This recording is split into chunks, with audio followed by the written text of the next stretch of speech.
usually doesn't come back with increase. I was one of the people in 2002 during the blast that was unsaved and very belligerent. I actually wrote Ken last May with this. The last time I went to the Charlotte Motor Speedway, and my wife and kids and I went and passed out tracks and done a little street preaching. But I told Ken that I had spit on him and I had been very belligerent and that I had gotten saved. I was convicted from that and had gotten saved. And because of that, now 5 of my 6 children are saved. My wife is saved. We've led several to the Lord. But to back up, I'll give a little bit of my background and then tell you about the incident at Beale Street in 2002. I was born to an agnostic father and a Catholic mother. Never went to church, but about the time that I was 7 or 8 years old, we lived in Hamtramck, Michigan, and I was getting beat up a lot, so my father put me in martial arts. So I quickly, I was little, obviously, I never did grow up, and so I had a bit of a Napoleon complex, and so I worked that hard, and I became a black belt in several different jiu-jitsu, karate, Ishinru, and I learned to box. My parents split up when I was little, and so my mother shipped me off to a Catholic school. I was a Catholic until I was 48 years old. My wife was 40, well, I better say 29. But at any rate, we were poor. My mom worked 2 or 3 jobs. My dad was absent. And I vowed that I would never live like that. So my money became my God at a very early age, and I had extreme anger. And the message that he just preached is absolutely the truth. I was an angry young man until probably 2010 and 2011. It took several years of God being with me to even get rid of the anger. But at any rate, I stayed angry and I stayed in trouble with the law, and I just wasn't a very, very good kid. At any rate, in the Army at 17, I got several football scholarships and played for 7 days for Ohio State before I got drunk, joined the Army, and went that route. I spent 8 years in Special Forces. I learned to do a lot of things that I'm not proud of. I did a lot of things that I'm not proud of. Got out in 1985 after 8 years and joined the FAA as air traffic controller. Money was always my God. By the time I was 29, I was a millionaire. By the time I was 35, I was worth about $5 million. And it was always something that I did. God had no part of that. My mother got saved in the 90s and gave me an NIV. And I read that from time to time, but as you all know, NIV doesn't give you a conviction. By 2001, I had 6 kids, a wife I hated, a job that was stressing me out. I was an air traffic controller here in Memphis, and I was a supervisor at that time, and actually I was second in charge for a short time. And I took it out, took all my stress, and I drank. I became an alcoholic. I don't know exactly when, maybe around 1996, 97, I just don't remember. But didn't know how to treat my wife, didn't know how to treat my family, but I thought that everything was great. 2001, my father-in-law dies. My parents both get cancer, and so I moved my wife and kids back east to Tazewell, Tennessee, a small town about 60 miles northeast of Knoxville, right on the Kentucky, Tennessee, Virginia line.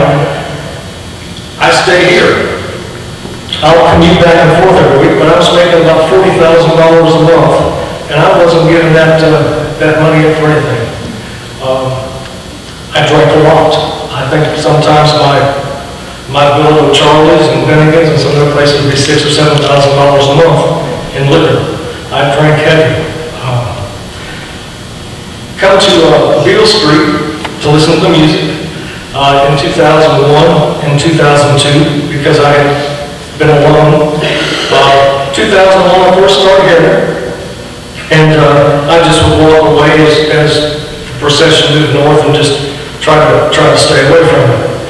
2002, I was fairly drunk. Had several friends with me. Both men were black. If you guys were there, you remember. I had long black hair at the time. I was about 40 pounds heavier, except my muscles were all up here and not lower. I was real solid. At any rate, one of the young kids, maybe 10, 11, 12 years old, had me a track. A boy and a girl, as I remember.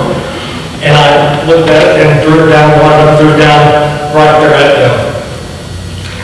Several minutes went by, and I told my wife once before that when we first moved to Ohio, after I got saved, I saw Jim walking about fell on the floor. He was either getting up from a small podium or getting down as one of my favorite songs come on. I can't remember. I just remember I was drunk, and so some things are kind of still fuzzy. But there was a Bob Seger song playing, and for those that knew me back then, I was a Bob Seger fanatic. And it came on, and I couldn't hear the song because of the street preaching. And I got very, very angry. I know. So anyway, being an angry young man and belligerent and wanting to fight for drop if I had, I started yelling obscenities. Brother Ken and another man, and I don't see him here, I can't remember his name, just kind of meandered up, and I was yelling at them, and Brother Ken asked me if I was saved, and I said, of course I was.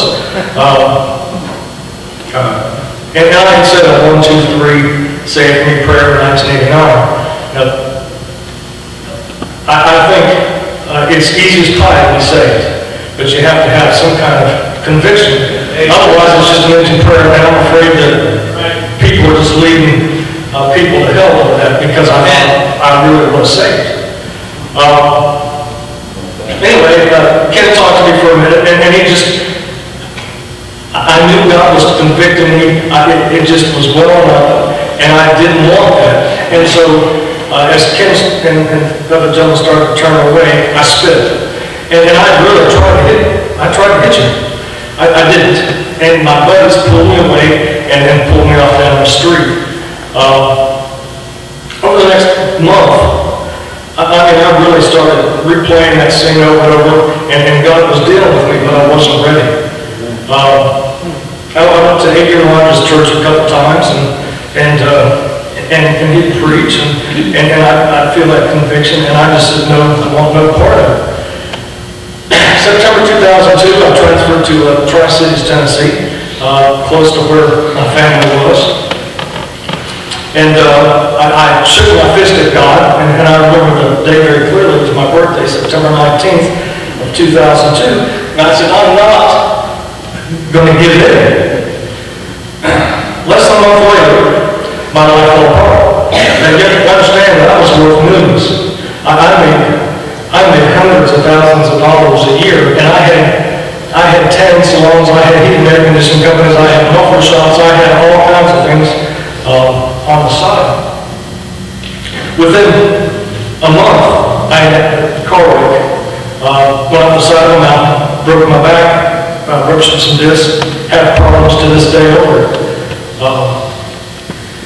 December, I was diagnosed as a diabetic, which is the death knell for air traffic control. Once that happens, you're pretty much in a desk job or you're out on the street. 2003, the marriage dissolves. 2005, Hurricane Katrina and Rita come by and take away half of my money. 2007, things continued to go downhill. The housing market, and I had quite a few houses, lost that. IRS mailed me, and then all of a sudden in 2008, I was broke. And it was something that I swore would never happen. I didn't have 2 nickels to rub together. And I didn't have a marriage. My kids, I lost my kids. I was losing my house, having my cars repossessed. And so I went in the bedroom, got a loaded gun, and I was going to end it.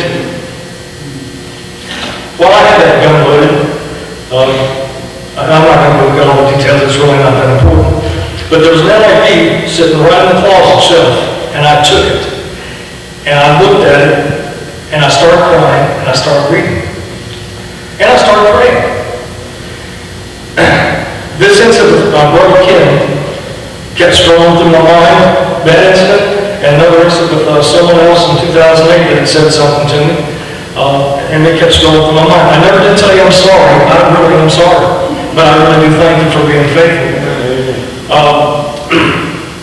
I prayed for 2 weeks. We had in Myrtle Beach at the time, and I sent my wife and kids to Myrtle Beach, and spent the next 2 weeks in my closet praying, and crying, and praying, and crying. This was June 12th of 2008, and I prayed that I could get a divorce from my wife. I wanted to do what God said, and He never gave me peace. I wanted to divorce the divorce away. I wanted to be free and start over. My wife came home somewhere around July the 6th, July 8th with the kids, and we both had divorce attorneys at the time, and it was over. It was an over marriage. But within 2 weeks, she had gotten saved, and I can tell you she's a much better Christian than I am still. I look at her and I see a Proverbs 31 woman. I'm so glad that God didn't answer the prayer the way I wanted, because she's become the best wife I could possibly be. But right after my wife got saved, we realized that we needed to move. And so, first part of August of 2008, we moved to Ada, Ohio. Now, the reason we moved there is because I had worked for a race team, Todd Cleaver, in Charlotte, North Carolina, and they had told me that if I'd go do a little more specialized training, that I'd go get the job back. So I took University of Northwest Ohio, went to class there. We couldn't find a house. Nobody would rent to us with 6 kids. I was broke, I couldn't buy a house. My wife found this one lady, wants the corner online. The lady said, well, funny thing, I've been trying to rent this house for months. It usually rents quick. I think that I'm supposed to give it to you, and when you're in that house, and we went to her church. Now, I'd never heard that King James was the right Bible. I carried my NIV when we first went to that church. My wife dressed in tight jeans, my kids dressed in tight jeans, and I wore holy t-shirts and jeans, and that was dressed up for us. I don't think my wife even owned a dress or a skirt at the time, and I certainly didn't own a suit. And it took probably 2 years for God to fix our marriage. What God forced was we would start reading our Bible in bed together after the kids go to bed, and we'd get up in the morning and start reading our Bible together, and we started having Bible time, and my wife was very faithful for the Bible, and took my kids out of school and started homeschooling and started teaching.